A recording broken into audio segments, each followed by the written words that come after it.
very good evening to one and all. વિકસે વિલસે સૌનું જ્ઞાન ચાલો રચીએ સૌ સંધાન. સંધાન કાર્યક્રમમાં હું આપ સૌ વિદ્યાર્થી મિત્રો અને સ્ટાફ સભ્યોનું સ્વાગત કરું છું. મિત્રો, આપ જાણો છો એ પ્રમાણે આ વર્ષથી આપણે હોમ સાયન્સ, એડ્યુકેશન અને લો આ સ્ટ્રીમ્સના લેક્ચર્સ પણ આપણે ટેલિકાસ્ટ કરવાનું શરૂ કર્યું છે.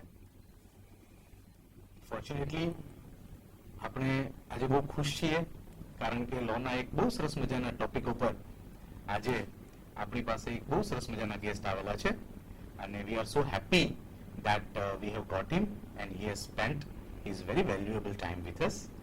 He is going to discuss his views. He is going to share some of his experiences on this topic. So before I tell you about the topic and anything else, I can't stop myself introducing him to you. He is sitting just beside me. Honorable Justice J.N. Bhatt Saheb. Bhatt સાહેબ, આપનું ખૂબ ખૂબ સ્વાગત કરીએ છીએ અને હર્ષથી અમે આપને વધાવીએ છીએ અમારા સ્ટુડિયોમાં. Thank you very much.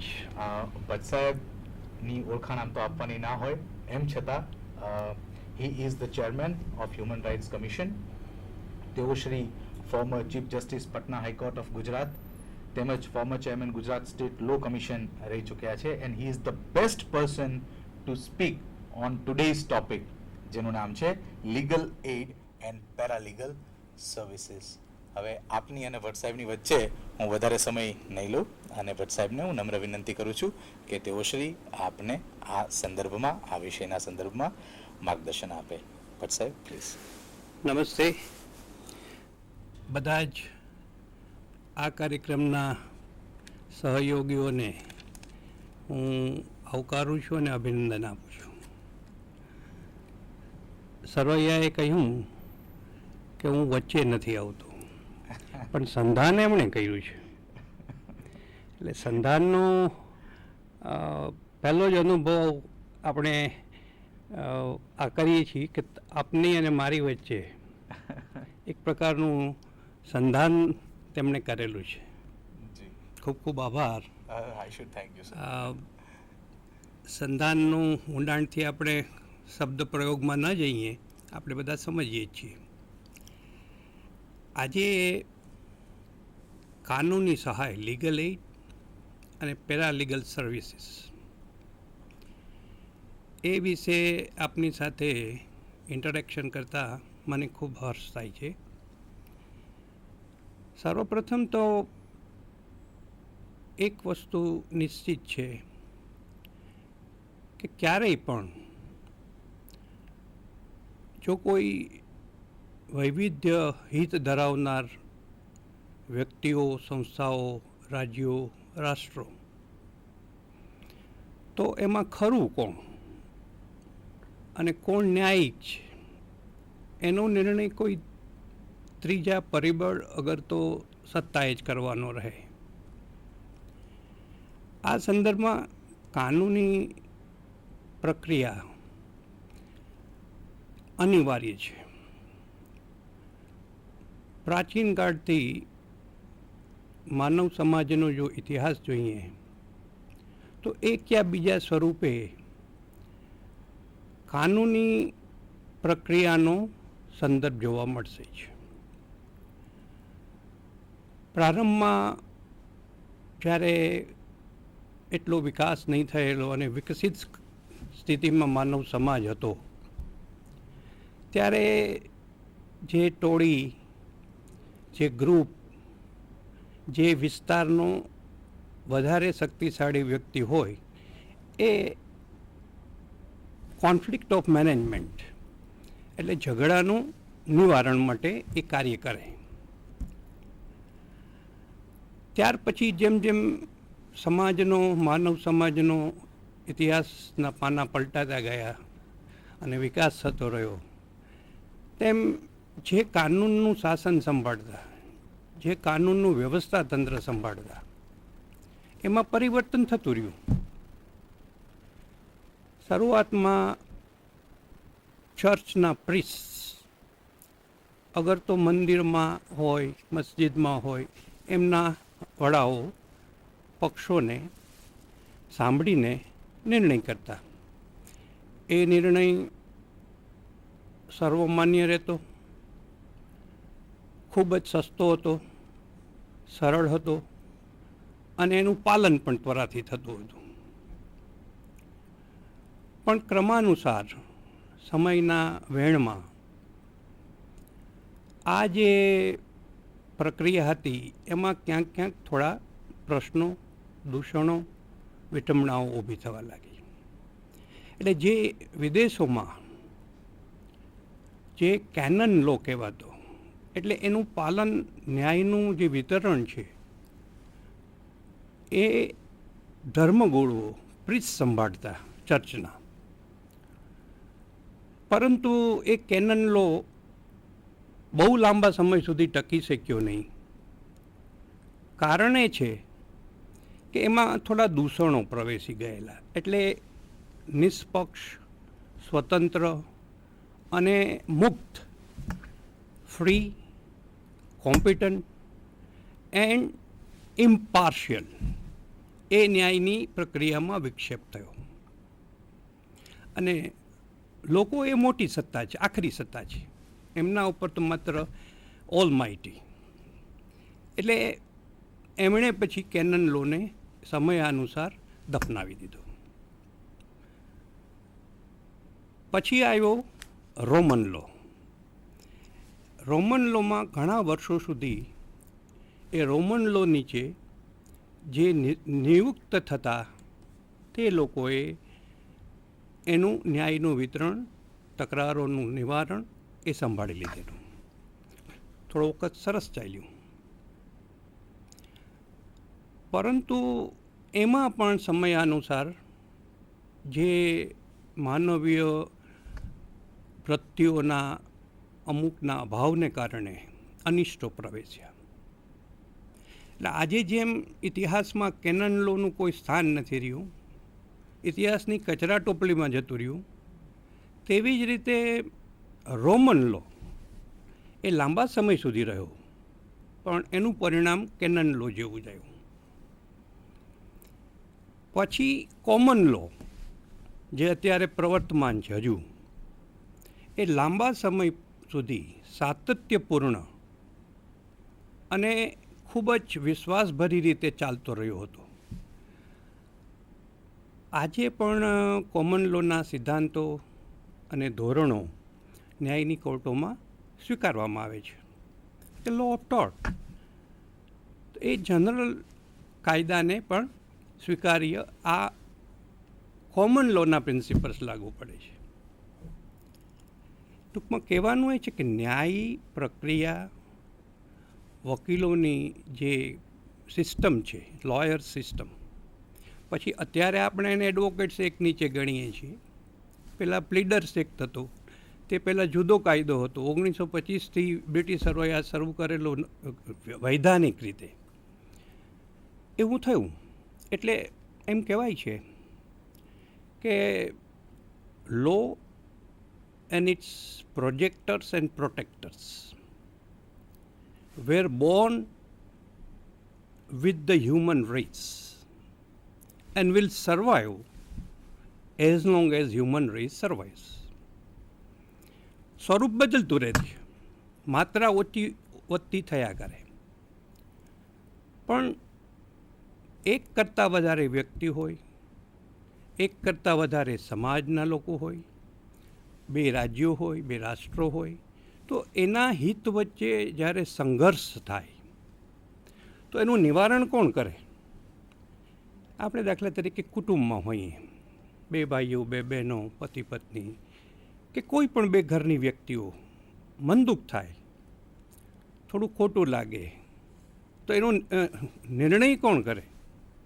તો જે કુટુંબનો વડો હોય એ ન્યાય કરે, અને એ સર્વમાન્ય રહેતો. એટલે એ પ્રક્રિયા તો ચાલુ જ છે. પછી હવે એની આખી સિસ્ટમ જુદી થઈ છે. કહેવાનું તાત્પર્ય એ છે કે જ્યાં ન્યાયનું વિતરણ થતું હોય, ડિસ્પેન્સેશન ઓફ જસ્ટિસ, તો ત્યાં વકીલની જરૂર પડે, કાનૂની સહાયની જરૂર પડે અને એક ન્યાયતંત્રની જરૂર પડે. એ તો કઈ રીતે ન્યાય કરવો એની પ્રક્રિયાઓ ધીરે ધીરે ધીરે કરતાં વિકસિત થતી ચાલી. આ રીતે અત્યારની જે પરિસ્થિતિ છે તે પહેલાં કરતાં જુદા સ્વરૂપે છે. હું આપને કહું કે લીગલ એઇડ અને કાનૂની મદદ એ અનિવાર્ય છે અને ઇતિહાસકીય છે. સૌથી પહેલાં જો લેખિત કોઈએ આ ઉપર મેળવું હોય કોઈ સાહિત્ય કાયદો, એક ચાર્ટર છે. 1215માં મેગ્ના કાર્ટા ઇંગ્લેન્ડના જ્હોન જે કિંગ હતો એના સમયમાં ખૂબ જ ખરાબ પરિસ્થિતિ થતી ગઈ હતી. આખરે પ્રજાએ સંઘર્ષ કરી, બળવો કરી અને એમની પાસે જ, એ રાજા પાસે જ આ હ્યુમન ચાર્ટર મેળવ્યું.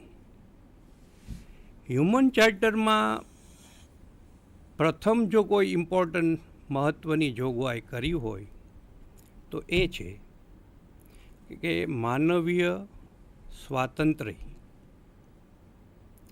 માનવને સમાન ન્યાય અને માનવને equality of not justice but equality of status, socio political legal. એના કરતાં વિશેષ ચાર્ટરમાં એક જોગવાઈ કરવામાં આવી છે. આપ જ્યારે અનુકૂળતા થાય ત્યારે આપ પરીક્ષાની દ્રષ્ટિએ તો અગત્યનું બને જ, પણ જીવનમાં પણ કેટલું અગત્યનું બની જાય છે. એમાં એમ છે કે અમે કાયદાનું પાલન કરતી વખતે જે ન્યાય કરવાનો છે એ અમે ક્યારે વહેંચશું નહીં અને બધાને સમાન રીતે ન્યાય મળે એની પ્રવૃત્તિ કરતા રહીશું. So this right came to be delegated to the people of England which we have inherited. એટલે કેટલાક અધિકારો એવા છે કે માનવીય અધિકારો સિવાય પણ કે જે જન્મજાત મળેલા છે. If I use the term, the right to earth is by birth. So the moment person is born, he has a right to earth. Nobody has to give it. It is his natural, basic, fundamental human right to stay on the earth. But how many of them have mining rights? હું અત્યારે જે માઇનિંગની ગેરકાયદેસરતાનું કેસો ચાલે છે એનો ઉલ્લેખ નથી કરતો. એટલે ખનીજ કોણ લઈ જાય છે? અર્થ, જમીન તો બધાને અધિકાર છે, પણ who is enjoying the benefits of mining? Not all human people, all human બીંગ્સ.